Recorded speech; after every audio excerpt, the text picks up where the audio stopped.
Ladies and gentlemen, please welcome to our stage co-founder Elisa Camahort Page and our special guest Gale and Hurd.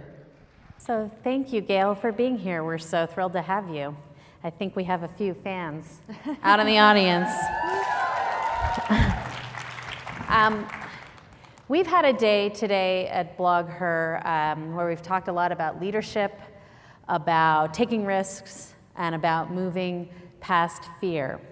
And our day started actually with Sheryl Sandberg, as you and I talked about. We both read her book and both had feelings about it. Did her tales of corporate advancement and women in that environment resonate with you? You've spent 3 decades, I think, in the entertainment field. Did you feel it had a lot of relevance to your coming up through that industry? It's interesting because some of the conclusions that she came to, I came to separately. One of them was that early on in my career, I had to make a decision, and it was a very difficult one for me. I went back and looked at my high school yearbook, and it said, "Oh, you're always so nice," and when no one wanted to do, something that was a difficult job or one that you got no credit for, you always did it. And I kept wondering why it was that I didn't move up. And then I realized that I had to choose. Did I want to be liked or did I want to be respected? And somehow, for much of my career, they were mutually exclusive. So I decided it was very important for me to be respected and to make very difficult choices. Wow, that's kind of a tough nut to hear, I guess, that I think most of us probably hope that we can be liked and respected. Do you think that's changed at all, or do you think once you get to a certain level of achievement, can you become more likable once you've hit a certain level of achievement? No. All right. Okay. You brought up something along the lines of being respected, though. You brought up something called, which I have heard of before, called the tall poppy syndrome. Yep. And that you believe you must be a tall poppy. Do you want to talk a little bit about what that means to you? It's interesting because the corporate world and the world of entrepreneurship can be 2 different worlds. As a filmmaker, you're actually a serial entrepreneur. So every time you start from scratch with a new project and you have to put a team together, but it's not a team that stays together. And in order to do that, you have to be in charge. As you said, you have to take risks. But you need to be the one that everyone looks to for guidance. You have to be the person who says no way too much of the time. And you also need to know, when to cajole people, when to cheer people up. But most of all, you have to be, if this were an army, which making a film is, you have to be the general. And there are times that you have to send people into war, and take the slings and arrows. Yet I think you'll find that if you talk to most of the crews, I do have their back. Mm-hmm. I am always there. I am always the person who will defend them. And another thing I learned is never kiss up and kick down. Mm. In fact, I probably kiss down more than I kiss up. Mm-hmm. I just think that your team is so important. And a lot of people get to a certain level of achievement and they're bitter and they feel it's incumbent upon them to teach everyone below them a lesson. And I think that is the worst possible approach. Well, it's interesting when you're talking about for all of that tall poppy, and you got to be one, you got to stand out, and you have to make a name. You also said you recognized that there were areas in your life where you put yourself in the back seat, which is kind of contradictory. Yes. Well, women, I think, even to this day, socioculturally, we are taught to be part of a team, to caretake others, to give credit to others, not to really take credit for ourselves. And my company is called Valhalla Entertainment. It's not called Gale and Hurd Productions. Most of the men in my business call their production companies after themselves. You'll find that's very rare. If you look at the top women producers, their companies aren't named after them either. And I found it was really difficult to shine a light on myself. But was it a conscious, you didn't consciously say, I don't want to name this after me because I'm not comfortable with that? Yes, I did. You did? Yeah. And it was because you were not comfortable having your name out there? Yes. Wow. Even after, I mean, when did you form this company? Well, my company was formed the first company was Pacific Western Productions, and that was 1982. So it goes back a while. Yes. Valhalla, the first film I made under Valhalla, I think, was Armageddon. So that was 1998. So a while.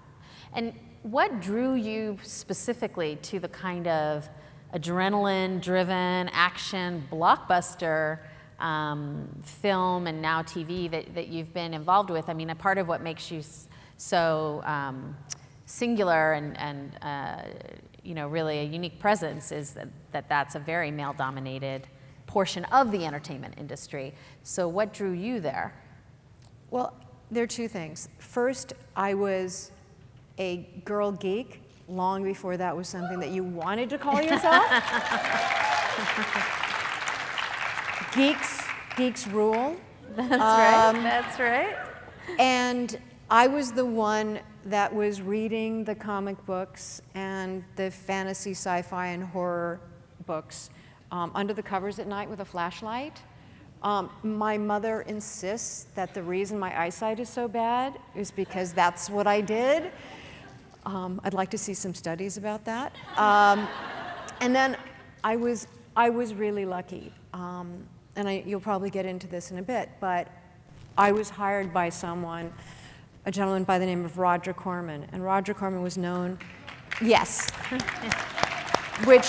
that's another thing we can talk about, which I think is mentorship. But yes. Roger Corman made what we would generously call the B-movie versions of what are blockbusters today.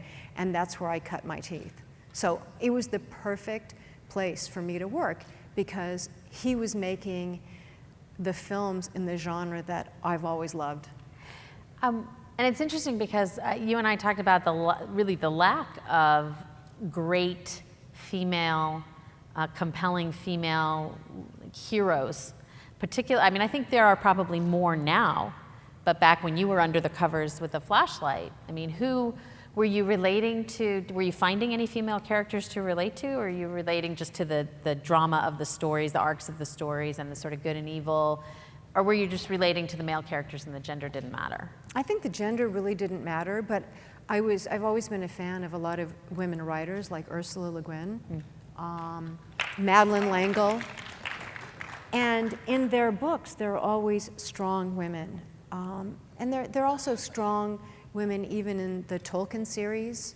There are a number of young adult books going back to my vintage, which is, you know, when I was reading in the 60s and the 70s, that still had strong women characters. They may not have been the lead, but I still identified with them. So what was it like to work for Roger Corman? And you know, we did talk about mentorship, and so obviously he was one of your early ones. And what did you pull from that, and how do you pay that forward, I guess? Well, the first thing is that I probably have the most unique career entry in the business. Roger recruited me. You know, that you hear about that from sports. It's probably the only time that getting almost straight A's has ever resulted in a job offer. He hired a professor of mine from Stanford, from whom I'd taken 3 classes, and Roger asked him, Stephen Kovacs, who the top student in the communications department was. And Stephen said, my name. Next thing you know, I got a letter because back then there was no email. And it took a while to reach me because I'd already graduated. And it said, please contact this office as soon as possible regarding employment. It was 3 months that it took to reach me. And I called up and they said, come down for a job interview. Well, all my friends were working for Boston Consulting Group and working for, I mean, you name it, or in law school or business school. Whenever they went for a job interview, they were paid, the flights were taken care of. I figured, so I call up and I go, okay, who's taking care of the arrangements? And they said, we'll see you on Monday. That was a real good indication into working for Roger Corman. But I went in for the interview, and I spent the weekend, dusting off my skills, which back then was typing about 90 words a minute on an IBM Selectrix typewriter, and shorthand, which many of you never heard of. So I walked in saying, okay, I can type 90 words a minute, and I'm pretty good with shorthand. And he said, okay, like that was a weird thing for me to say. And he said, but what do you want to do in the industry? I have to tell you, no woman entering the industry at that time, certainly someone as naive as I was, ever expected to be asked that question. I thought that I would be a career assistant. I mean, and that would have been fantastic. I didn't go in, ready to, burn bridges and, and trailblaze. It was Roger Corman who lit that fire. Because he said, so what do you want to do? And I said, God, okay, I've got an economics degree, communications degree. I said, okay, Roger, I want to produce. He said, great. He said, I will set you on that path. And that's exactly what he did. Roger Corman, his company, New World Pictures, was the only place where a woman could go from being his assistant to producing or directing or editing within 2 or 3 years. And how long did you work for him? I started in '78 and I graduated in '82. And then that was when you started your first company. I'd already produced a film for him, and I learned every job in the business. And that was another lesson I learned from Roger. I became the marketing department at New World, and we were releasing 2 to 3 films a month, and I had to do every job. I was my own assistant. So I was working 7 days a week. I was literally working probably 18 hours a day, but I never got a raise when I worked for Roger. I started as his assistant at $180 a week. I ran the marketing department at $180. I was the marketing department at $180 a week. But then Roger said, okay, I said, I'm not very good at this, Roger. You really need to hire a professional. Because I said, if you don't, I'm going to screw up so badly one day, you're going to fire me. So know your strengths, know your weaknesses. Knowing your weaknesses is just as important. And before he fired me, I said, remember, Roger, I said I wasn't going to be very good at this. And I said, you promised you would send me out to the set. So I thought, okay, I've gone from running the marketing department, I'm going to be a producer. He made me start over again as a production assistant. And that meant emptying the chemical toilets in motorhomes. It meant making coffee. It meant doing every job that no one else wanted to do. And it was a great way to learn what everyone does on set. And the purpose they serve and the function and how it all, and without everyone, including the person making coffee, the whole machine, the whole operation stops. You started your first company then in '82, right? The Pacific Northwest. So you were an entrepreneur early on. And when we were talking, I got the sense that you kind of follow Silicon Valley a bit. You talked to me about, which I just think is an interesting subject, Marissa Mayer, when people were getting on her case about her short mat leave, and it infuriated you. I think that what bothered me was that her harshest critics were women. And I think we really need a big tent. And I think that people need to be able to have the freedom to make their own choices as to what works in their lives and for their careers. And it's not. it's not one size fits all. You know, and so I support women who take risks. I support women who decide for themselves and are brave enough to say, this works for me, this works for my family. And to not cave in and not say, okay, you know, the world wants me to do this, so I'm going to meekly pursue that path that someone else has told me is right for me. You know what's right for you. You know, do that, and don't necessarily listen to what other people are telling you is right for you. And you made such an interesting point, though, about the whole mat leave issue, because you're saying in the entertainment industry, nobody takes any leave, and we're all and they're bragging about their back to their before baby bodies in 3 weeks, and we don't go out, we don't get after the movie stars who within 3 weeks are back at work, you know, making more money than Marissa Meyer's making. True. So you've produced a large number of very big films. The Walking Dead wasn't your first TV show, was it? No. But it's the second? It's my second. So why go back to TV? TV right now is where you go to tell great stories. And on TV, you can have strong female characters. And in the amount of time that it took me to make half of, let's say, The Incredible Hulk or half of Aeon Flux, I've made 16 hours of television. I have to ask a really nerdy question. Why didn't the governor die? Why didn't the governor die? Is he going to die this season? Like he's right. You can Direct tell from us. Chicago. Yeah, I mean we hardly Season talk to spoiler. anybody. No. Okay, he needs to die. That's all. I'm just saying. I'm just saying. All right. You know, I am not this is not the kind of show I typically watch. It's very visceral, but it is so. It's breathtakingly intense and compelling, and it's so much about morals. Yes. And in the lack of a framework of a society and government, how do people still create a structure and try to create a structure? I mean, it's fascinating. And thank you to St. Martin's Press, by the way, for the graphic novel that was given to everybody. Oh, fantastic! Yeah. And I'm just pretty fascinated to know if you consider this, when you are thinking about this and making decisions that do veer from the actual source material, are you thinking of this in a context of our society today? What's the metaphor for you?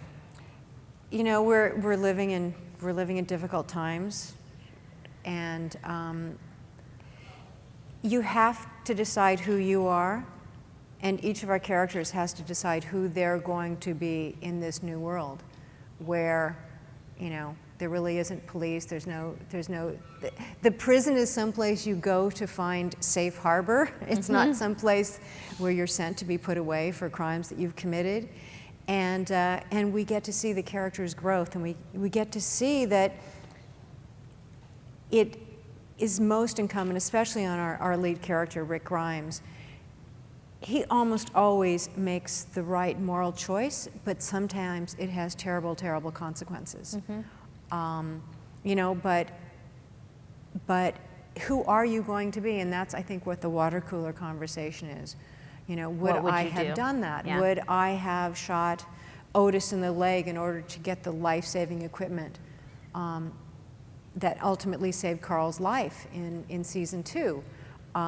You know, can the end ever justify the means? Right. And Carl is such an interesting character. He's small. I mean, it's interesting. The actor, is it the same actor? Because It is Chandler Riggs. He's achieved quite a growth spurt, or he just seems so much more. Yeah. Well, that happens when you hit about 12. Yeah. So to watch the evolution of his character and the loss of innocence, and to imagine it's taking raising your children in what is already a difficult world and taking that to the nth degree. And it's not too pretty. No, and honestly, the one thing that I can say is that a lot of season 4 will be about parenting.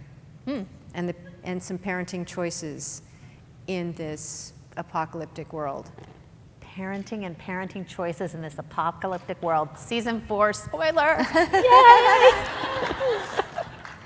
So I want to know what's next. The Walking Dead is just one of many things you're working on. And you know, I asked the male keynoters this over the last couple of days, so I feel I must ask you to be fair. How do you do it all? How do you achieve work-life balance? I don't. You know, my daughter's off in college, and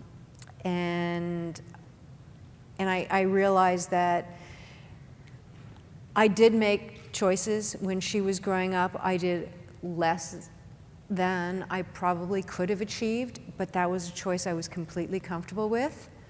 And now I have a film, Very Good Girls, written and directed by Naomi Foner.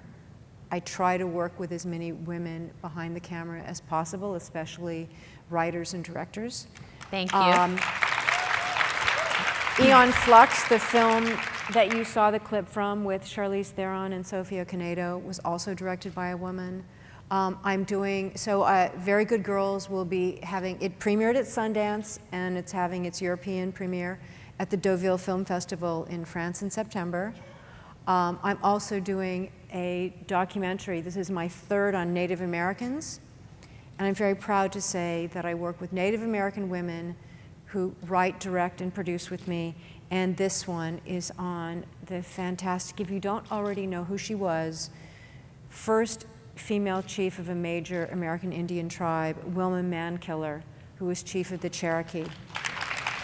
And 2 weeks ago, we were in Tulsa, Oklahoma, starting our interview process. Great. And I just flew in today from Toronto, where I'm producing, yes, let's hear it for Canada, where I'm producing a pilot for USA, and the woman, it's created by a woman, Bridget Tyler, and it stars a woman in the 1940s who's a secretary at the FBI who far exceeds the limits of her job in trying to tackle the mystery of how her husband's plane was shot down in the Pacific. And it has science fiction overtones. So it's like X-Files, but starring only Scully? Yeah, you could say that, yeah. All right. Well, that sounds very promising. So I have a question from the community that came over on Twitter today that I'd like to close with, because I'm also dying to know the answer. So another creative who has focused a lot on strong women, we were just wondering, Fourth Breakfast and I are just wondering, have you ever talked about collaborating with Joss Whedon? You know, Joss is absolutely fantastic. But generally, what he does and what I do are pretty much the same thing. So it's hard to end up collaborating with someone who's doing your same job. Okay, I could see that. But that doesn't, you know, I'm not ruling anything out. I'll never She's say never. She's not ruling out a collaboration with Joss Whedon. Spoiler alert. He's absolutely fantastic, and I love the fact that he's done the opposite career track, which is going from TV into features, and he's doing such a fantastic job. I think he's proved that he's the master of both. Awesome. Well, thank you. Unfortunately, our time is short, and that was the last question. So I would like to have you join me in thanking Gale and Hurd for coming and joining us here at BlogHer.